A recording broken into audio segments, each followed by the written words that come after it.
Good afternoon, everyone. We're going to get started in just a bit. Just letting folks in the room. So I see people gathering. We'll give it a couple more minutes.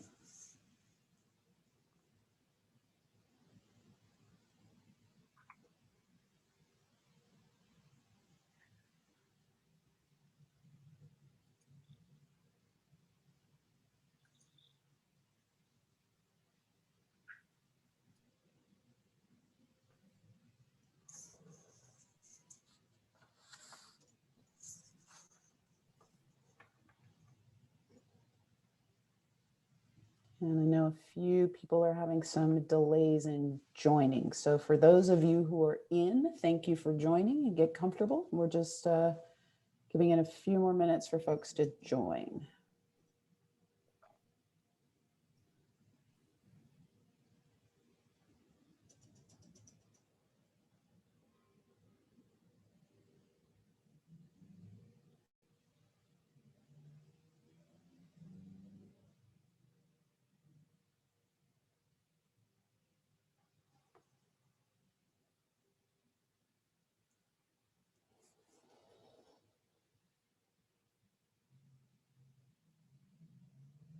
All right.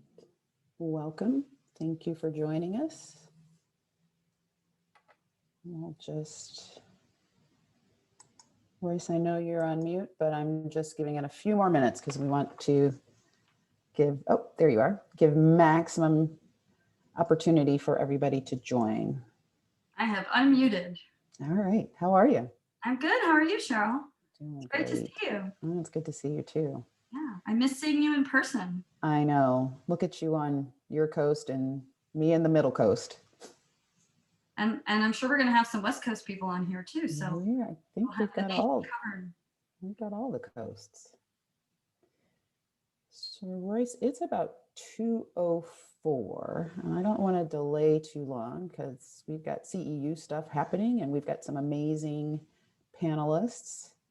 We just want to give room for technology to do its thing and for folks to join.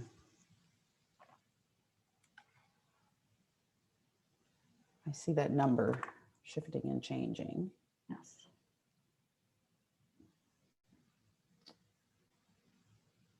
All right, Team Mohawk and Team IIDA, how about we soft launch into this so that we get folks in. But good afternoon and welcome everyone to Believe in Better, a roundtable series that we're so excited about that the Mohawk Group is generously partnering with IIDA. And today's topic, and this is our first one of these, Royce, and we are working toward balance and taking a look at environmental psychology, an incredibly fascinating deep dive. And I'm excited about this conversation.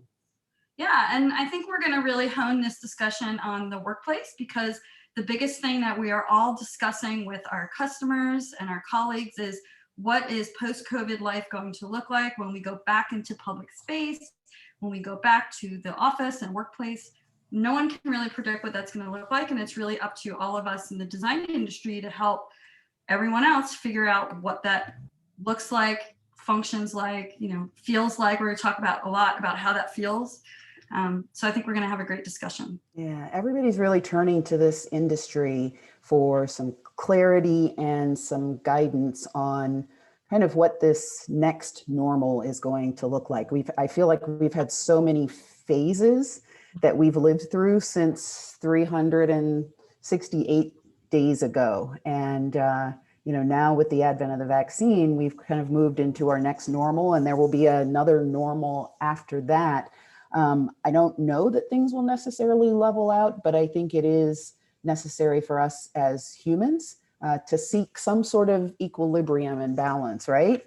Absolutely. I think the word normal is probably not the word we should use because I feel like the past is done. Yeah. And we have to move forward, and we have to figure out how we move forward. And we'll probably salvage a lot of the behaviors we had in the past that were good, but it's also an opportunity to do better. And that's, our motto at Mohawk is believe in better. We're always, sort of pushing forward with new concepts and new technologies. And so the same applies to this year. It's like, how do we embrace this new era, thinking about new possibilities? Well, let's make an executive decision, Royce, and let's just banish normal, Okay. because it's overrated anyway. So let's just I've never been normal anyway, so I'm fine with that.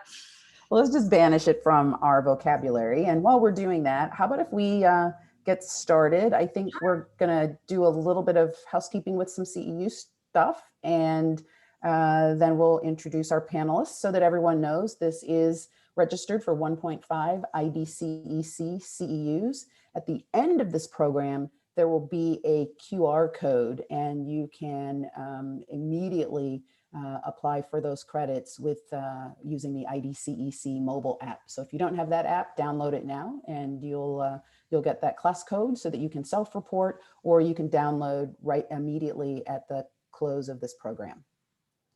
All right. Hi, I'm Cheryl Durst, the CEO of IIDA, and glad to see you, Royce, and everyone who's joining us. And you're Royce. Yes, yes, the not normal Royce. Yes. And Royce, we're so fortunate to be joined by 4 incredible panelists, and I'll start with introducing Kate Davis, who's Principal and Director of Corporate Interiors with HKS in Chicago. Hey, Kate. How are you? Good. And also Megan Dobstaff, who is a Senior Associate with Gensler in New York. Hey, Megan. Hey there, everybody. How are you? And I have the pleasure of introducing my very good friend, Mike Johnson II. Who is a Senior Associate at Perkins & Will in Washington, D.C. Hi, Mike. Hey, Royce. Hey, Cheryl. Hey there. Good to see you. And then I also have the pleasure of introducing our very special panelist, who is we call it an adjacent expert. So somebody who is not in the interior design profession, but who works in sort of a topic related to a lot of the things that we talk about with culture and things that of course affect design. So Adam Waits, who's PhD, and he's the Morrison Alice Kaplan Chair in Ethics and Decision Management, and also a professor of Management and Organization. Obviously, I need to go back to school here, at Northwestern University in Chicago, Illinois. So welcome, Adam, and we're very excited to hear what all our panelists have to say, and of course what Adam's wisdom will be about psychology and sort of human ethics and human behavior, and how we are all going to tie this together with how we move forward in our design community. Thank you. Thanks for having me. Yeah, welcome, Adam. Thank you. So let's jump right in, and for the panel, so we've all been working remotely, and the effect that it's had on our hearts and on our souls and on our brains. And, we talk about the infamous collusion of work life. I don't even know if I want to use the word balance, but I'd love to, in addition to asking each of you how you're doing and how you're maintaining, what are some of the tools that personally that you're using to maintain a healthy work-life balance? Who wants to start? Who wants to be that infamous jump in? I'm going to answer that question. I'll jump in. All right. Okay. Oh, Good. you want to flip a coin? We can flip a coin. You can All go you, in. Megan. All right. So I will say, well, I was laughing because I was like, I'm just so excited to be talking to people that I don't see every day on Zoom, right? It's truly, I'm like naturally smiling about that. So anyway, great to be here and chat with all of you. But so I'll say that as someone, I like to say that I've always had a work hard, play hard relationship with work. And I have always said that design does not work from 9 to 5. Creativity doesn't work from 9 to 5. It can't be scheduled, right? So the work-life balance thing has always been a little bit of a 3-dimensional puzzle for me. But I used to have, I think, the office actually, like going to the office and coming home and having the separation of sort of church and state, if you will, was a tool I didn't really realize that I need it as much as I do, in fact, need it. So I was actually one of the people who, when the invite went out to say, okay, like, does anyone, want to start to come back to the office on sort of a phased basis? I was like first in line, because for me, that the separation is something that I need. And so creating it for myself is a thing that I need to do as sort of a daily reminder. I have to remember that I'm in charge of doing that now, because I do not have the office doing that for me every day. So Yeah, it's a little bit of like forced compartmentalization. yes, Right? yes, Yeah. yep. So Anybody else? Yeah, I'll jump in. It's so funny because when they first talked about this whole thing, you always obviously thought that this is probably going to last a month. At least that's what I thought. I was like, there's no way that this is going to continue on as long as it did. But I mean, we're here now in year one, and it's been challenging. Megan said, about separating church and state. If you live in a one-bedroom place, your computer is your living room, is your office, is your kitchen, is everything. So there's a lot of dinging going on. There's a lot of noise, and you really do.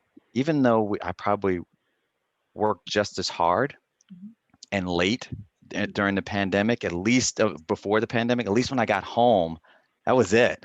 yeah, it used to be a little bit more of a sanctuary. Right, exactly. Right? And now it's like, there's an intrusion on our sanctuary, right? Yeah. So, one of the things that I have to remind myself is to do the things that I used to do, even though I don't plan on going anywhere. Putting on a nice pair of pants as opposed to shorts, putting, the basic stuff, just brushing your hair, washing brushing your teeth, and doing all those things so that I am mentally prepared to do work when I start the day. I think that's the biggest thing for me, is just being ready to go, because if I just roll out of bed and then I just come up to the computer, I'm not bringing all of myself to work when I'm there, and that can be a bad thing. Yeah, great point, Mike. Yeah. And as we all like check pants here, because you actually said put on nice pair of pants. There you go. That's impressive. But you do. I mean, that the mental exercise of preparation it's really important. Yeah. Yeah. Kate? Well, I was going to kind of tag on what Mike was saying, even though I, tried to keep up good habits, even as we started with this, because we didn't know how long it was going to be, if it was going to be a week or, now a year. And I think there's a moratorium on calling something normal or abnormal. And I think the year is the call, right?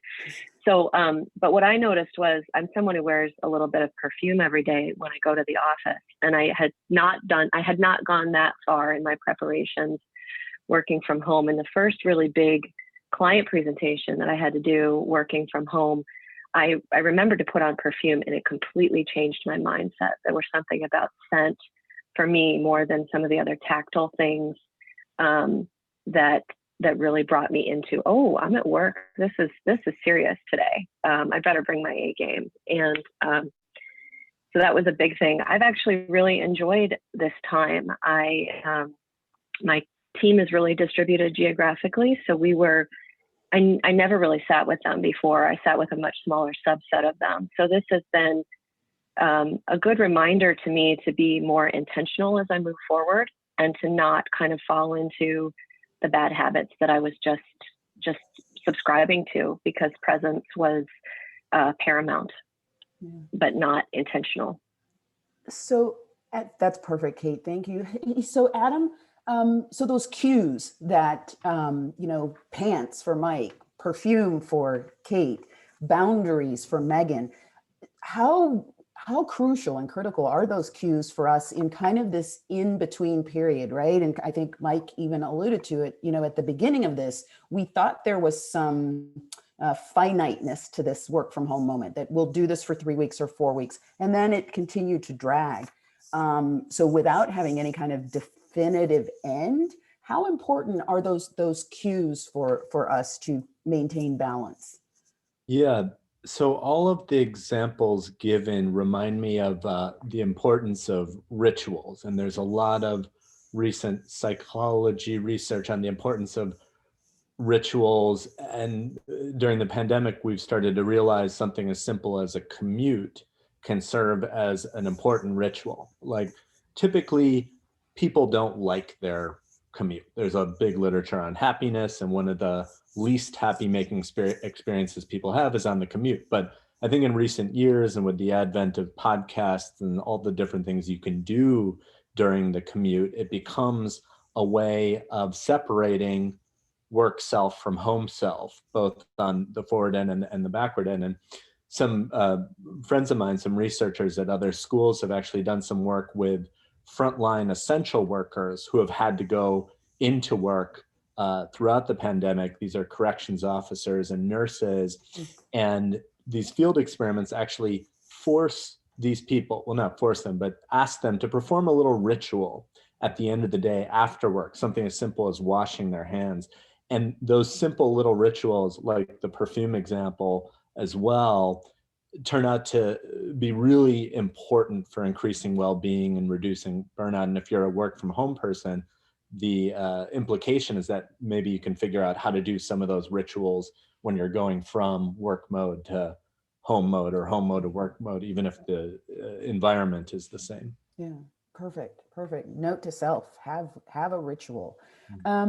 So we're all, right, we're all part of teams. We're all incredibly collaborative people. This is a very collaborative industry. So as we continue to work virtually, what have you been doing to kind of surmount the challenges around communication and teamwork and helping your team feel part of a team? What are you doing to kind of increase that sticky, fuzzy teaminess that happens amongst all of us, really? Easy. Any pro tips? Turn on your camera. I Yeah. think that is the biggest tip. I mean, I have multiple meetings a day, and there are some times where I'm the only one with the camera on, and there are some times where I have the camera on and other people feel the need to turn theirs on as well. And I'm encouraging people to interact with each other, because the sound of my voice doesn't necessarily always express, my excitement or me trying to describe something, and, use my hands to say, just shift it like this a little bit. Things like that really kind of help me connect with the people that I work with. And I think that that's really valuable and really important too, because and it shows that you're present and that you are paying attention, and that you're not, doing the digital prayer and you're just, on your phone the whole time. So that's my big tip. I jotted that down too. I was part of when we worked from home. We were testing out at Gensler, like, okay, this group's gonna work from home, right? This studio is gonna work from home, and we went home on a Thursday, and then we never went back. It was like, and then and then we were like, wait, my plants, like I didn't get my plants, right? I thought I was coming back on Monday. But one of the first things that we, kind of like issued out to everyone was the importance of turning on your camera, of, that was kind of going to be an expectation. It's like for all of our, team meetings. And I really think, again, yeah, exactly. Like like sometimes too expressive, right? But it's like, that's how you know that people are excited and or very serious, and or you really you can visually tell a lot by reading someone's body language.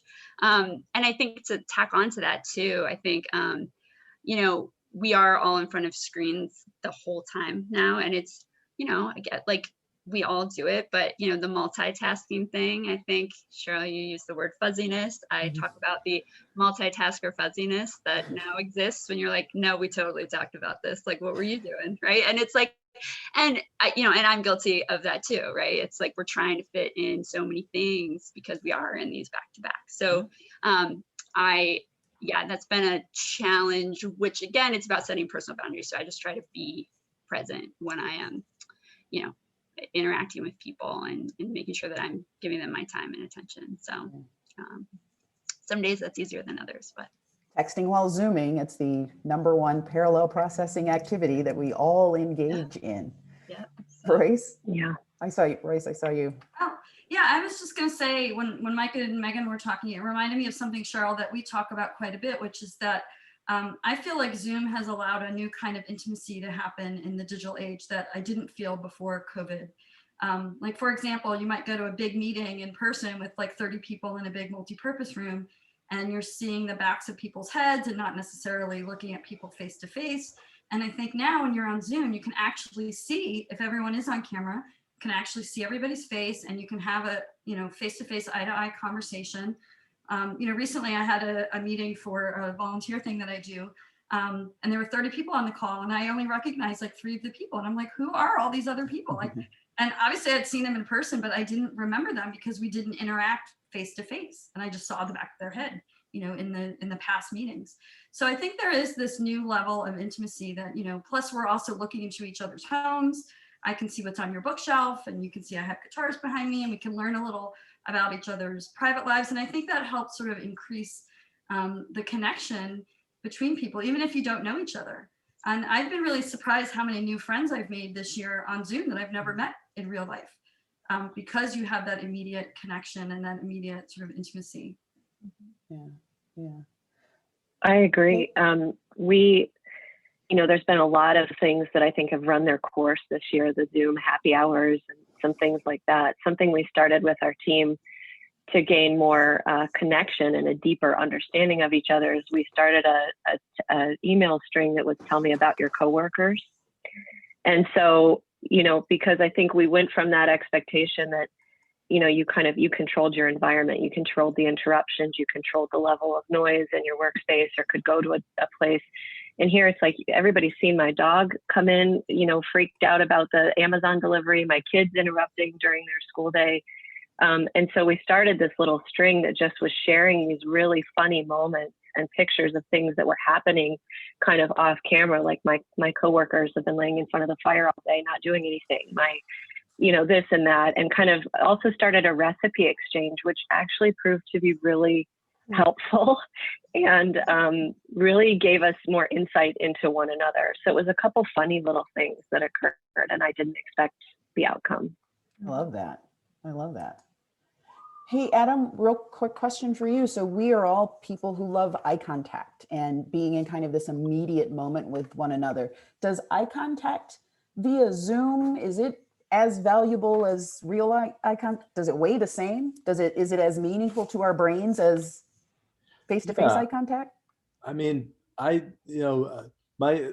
kind of general experience of the pandemic is I've been surprised at how little technological innovation there's been over the year. I expected, maybe Silicon Valley would come up with all sorts of clever ways to distribute the vaccine and make better masks and develop faster testing. And it turns out the biggest contribution has been Zoom, which does offer us kind of the best alternative to face-to-face interaction. But what's interesting, I was talking to Royce about this in a previous conversation, is there's been a lot of recent work trying to look at how much engagement do you get out of verbal communication, like an email, versus voice communication versus voice plus video. And that it turns out the added benefit of voice plus video doesn't do so much to humanize the other person. I would have thought, based on all the research on the importance of eye contact and face processing, and infants, it's one of the first things they learn, how to process a human face, that video would be so important. But it turns out that the big jump from communicating over text is getting on the phone.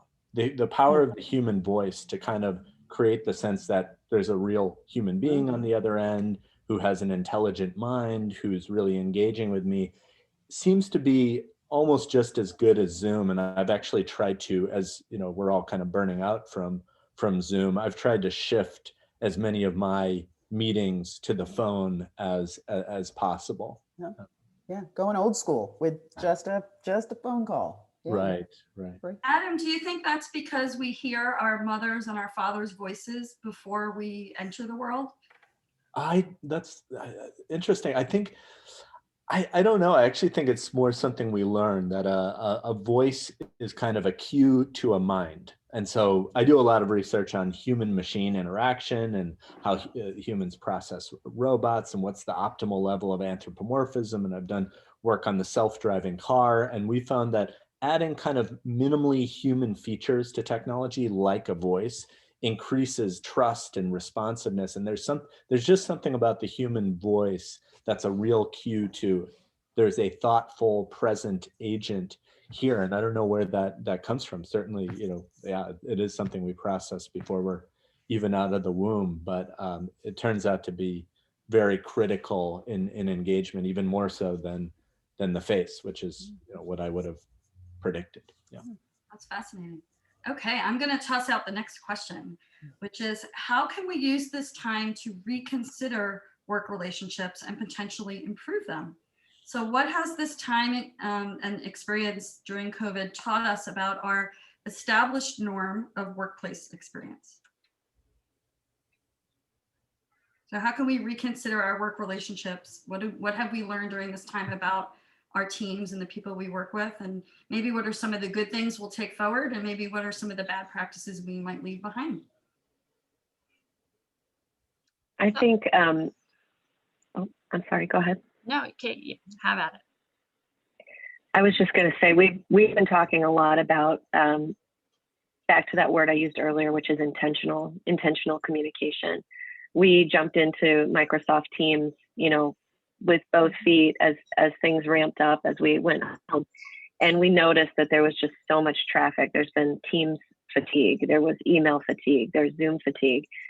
And so we really have tried to encourage people to be more intentional in their communication and not just kind of blow it out there all the time. So really putting those pieces into place around, don't send an email to me at 10 o'clock at night, put the delay on it, have it show up in my inbox first thing in the morning. Like helping people to establish guardrails and helping them to take a minute to breathe and think and say, what am I trying to say? How am I trying to communicate it? And what's the best platform to do that? Yeah, I love that word, intentional. And I think you can apply that to really everything in our lives, right? To make the most of the time that we have in our day. How about you, Megan? What do you think is going to sort of, move forward with you when you get back to the office and work with your teams again? And what kind of bad habits are we going to leave behind?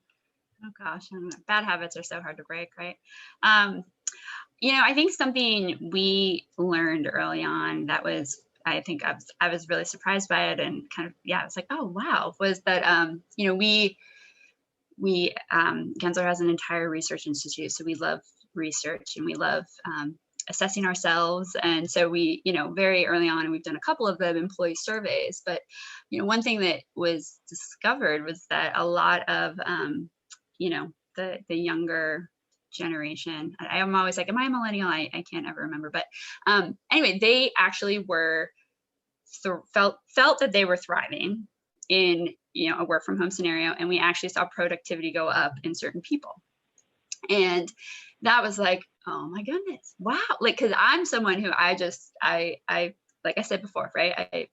I thrive when I'm around people, and that all of our energies are sort of connecting. And, I think that point made me realize that probably my kinetic energy might be a little bit too much for people sometimes, but just this idea, I think that we're going to have to meet people where they're at is, I think, really important. We've, again, we do been doing a lot of work with our clients where we're doing surveys of of their employees and their organizations. And one of the big discussions that has come up is we've had some leadership teams say, all right, well, I can't wait to go back like 5 days a week, and we're like, okay, well, if you look at your survey data, actually like 75% of your employees say they want to come back 2 to 3 days a week.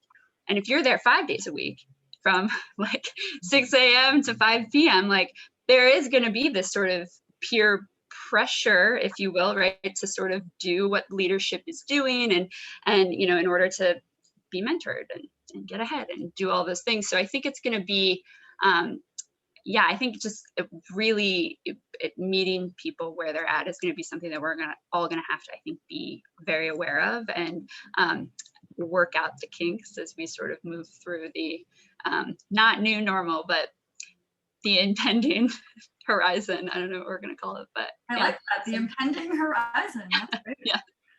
You coined it here first. I love it. Yeah, heard here first. Yeah. And how about you, Mike? How do you see this happening? I mean, so here's the thing is that, I'm going to echo what Kate and Megan said. Like, what Kate said about intentional, I think that's very good. The email late at night, I try to delay my emails as well, because just like Megan was saying, that someone who's a younger designer then who is in a 1-bedroom apartment and is getting this dinging and all the noise that are associated with it, they feel this urge or need to then answer that email at 9:30 or 10 o'clock at night, and therefore is stressing them out. So one of the things I'm trying to do is kind of intentionally, avoid that stress. And also at the same time, one of the good habits that I've been doing now is not do back-to-back meetings. At least give somebody 15 minutes before you schedule another meeting back behind them, because I feel I get meeting invites all the time and they're all stacked up against each other. And before you know it, you want a cup of coffee, you want to take a walk, or you want to, go to the bathroom for, so those are some of the things that I think that I will take with me. I will say that, to Kate's intentional part, when it comes to design, there are just some unintentional meetings that I just need to have in order to just process a lot of the creative things, even if it's just to just talk about or noodle about something for 30 minutes. It might not be to say we're going to focus on this or that. Like, I just need that bouncing back and forth, like Megan was talking about, that creative thing, so that it happens naturally and it's not forced.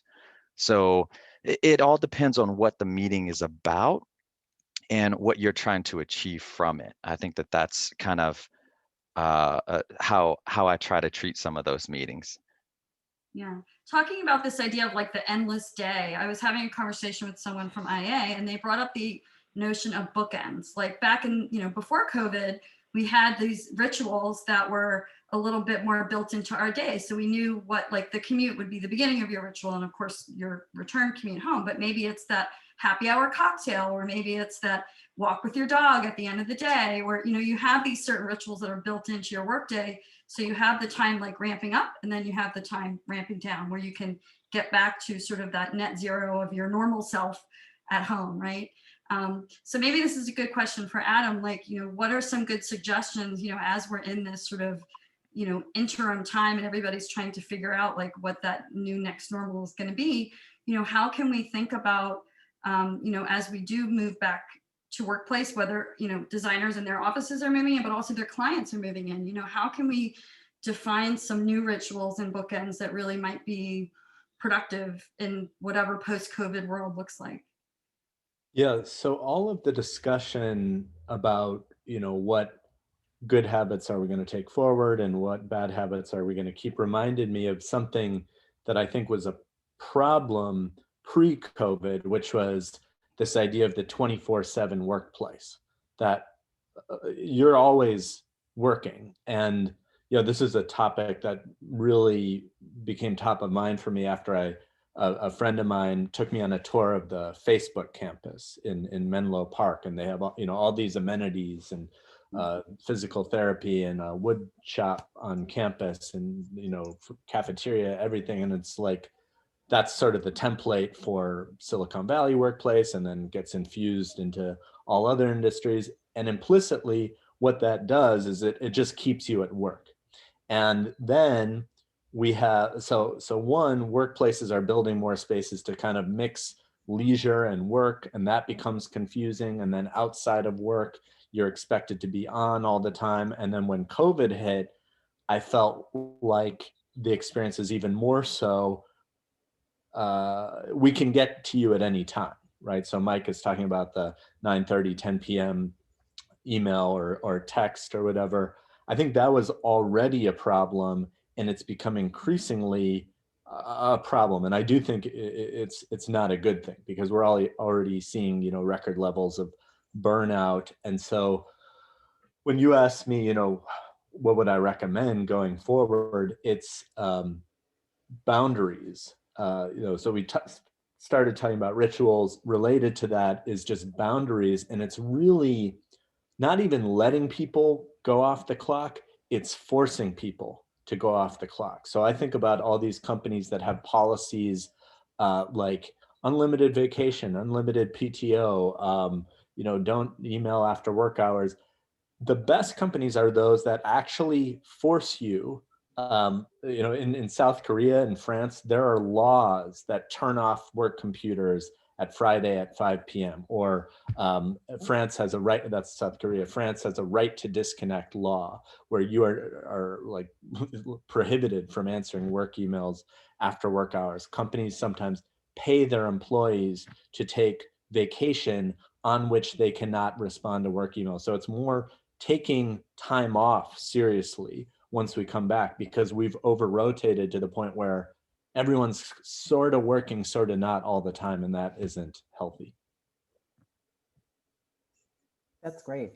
Adam, I love hearing that. I just announced to my team at IIDA headquarters today, we're instituting the IIDA summer vacation. Everybody's got PTO and they're not using it, but I'm putting in a mandatory week in July where everybody's going to go on vacation or do whatever they do or catch up on your doctor's appointments, but there will be no work. So thank you for validating that for me.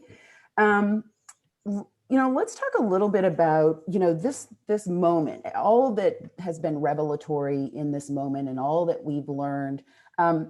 There's been a lot of understanding how human we are and understanding our humanity, but there've been moments that have been dehumanizing as well.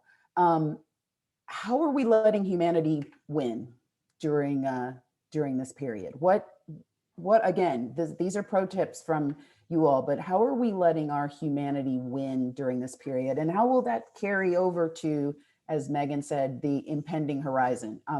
I'm using it. I'll credit you for it every time I say it, Megan, but I'm loving the impending horizon. You need gifted to the world. What's going to keep us human? Oh gosh. I mean, I really think and from the beginning, I kind of was like, you know, like we all are going to go back in some way to interacting with each other. And I hope that, I mean, I've always believed that's what it is. It's, you know, your familiar relationships, it's your friends, it's your work family, who for a lot of us, especially in this industry, our work family, they're our best friends, you know, and I think,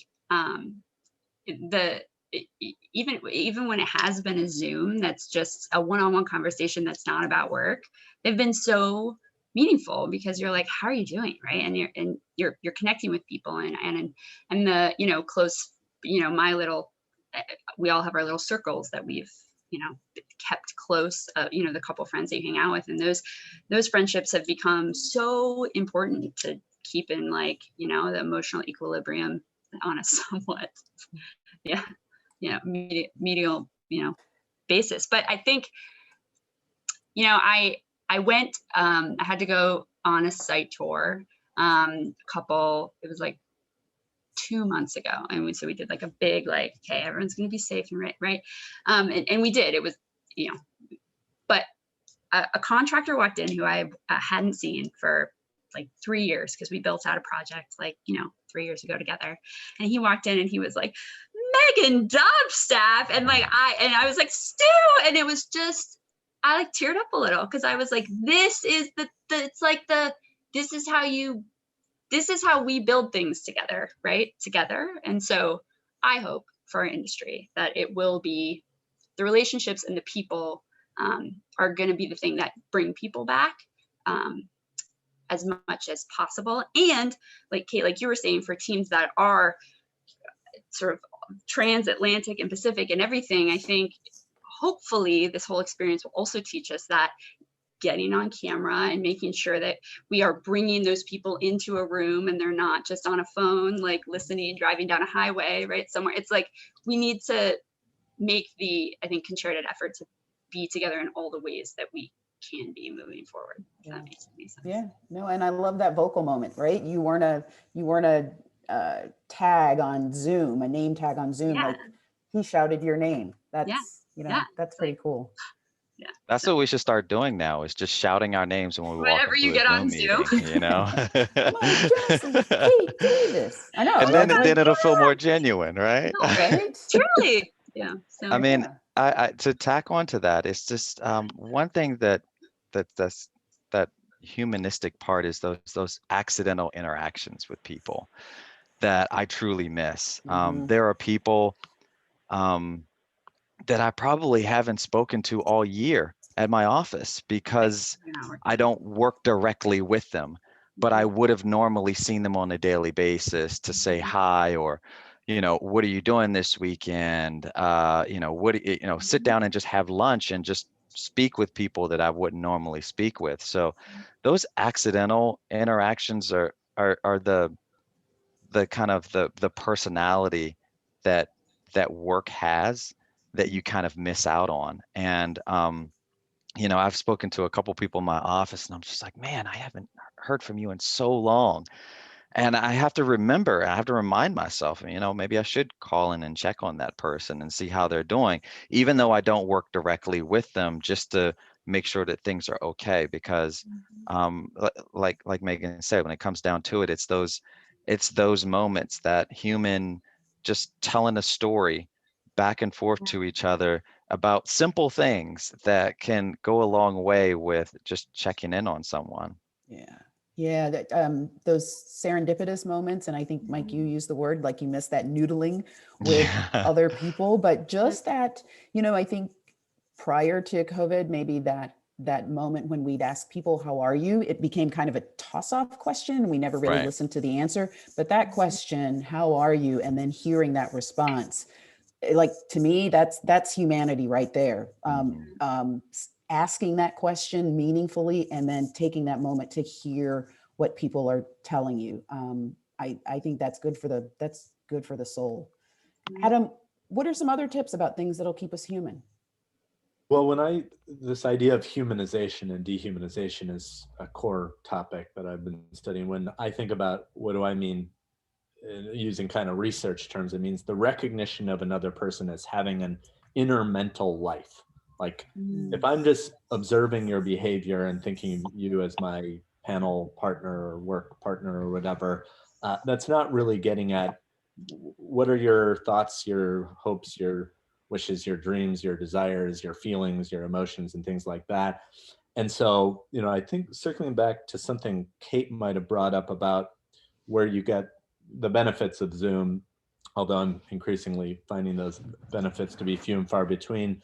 I gave a talk to a group at Penn State University. This is what I do for my job. We teach, we do research, we give colloquy at other universities, and a friend of mine hosted the talk. And at the end, he, you know, wanted to say thanks.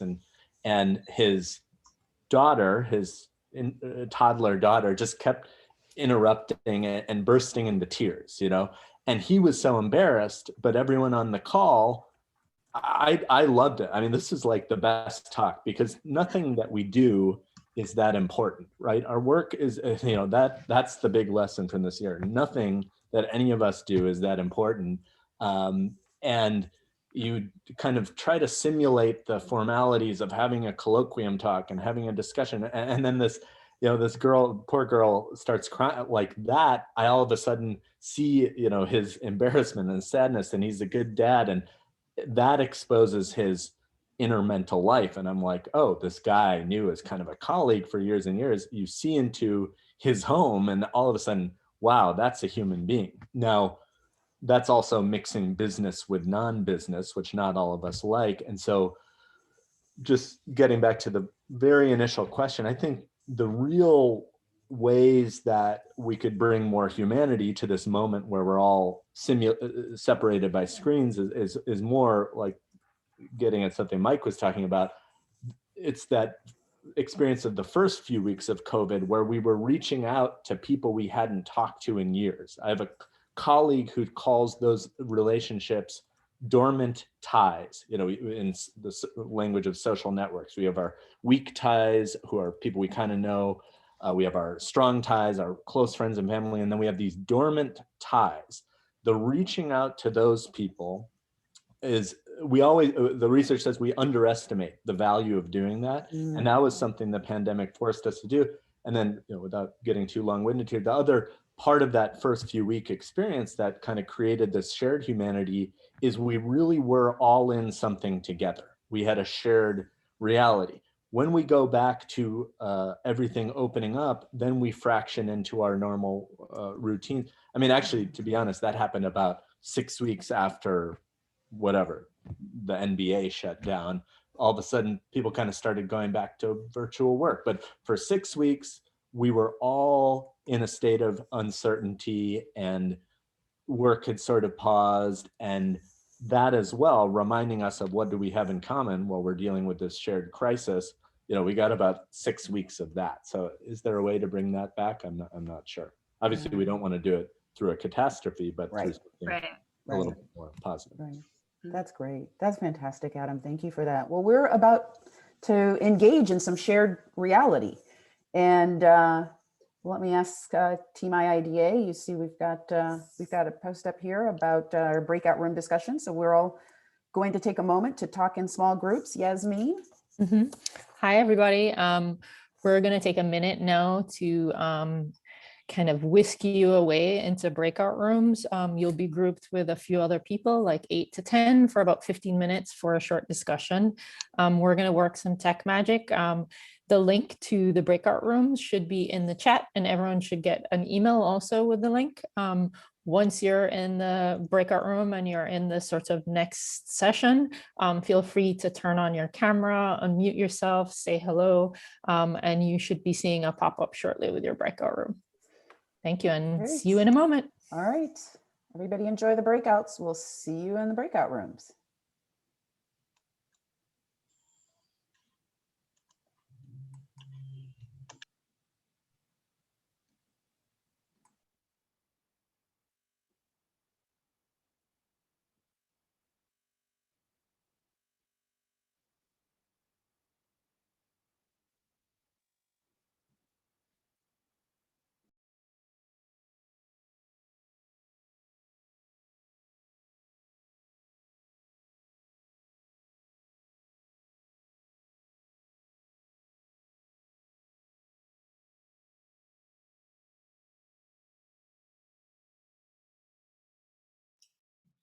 Hello, everyone. If you could please click the link in the chat. We are moving to breakout rooms and this webinar will close shortly. Again, if you are participating in our group discussions, please click the link in your chat. Thank you.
Hello, everyone. Again, the breakout room discussion is beginning in the breakout room link. Please click that. It is in your chat. So if we could have Carol, Daniel, Diana, Eddie, and Leonardo, please click the link in the chat. This webinar will be ending. Thank you.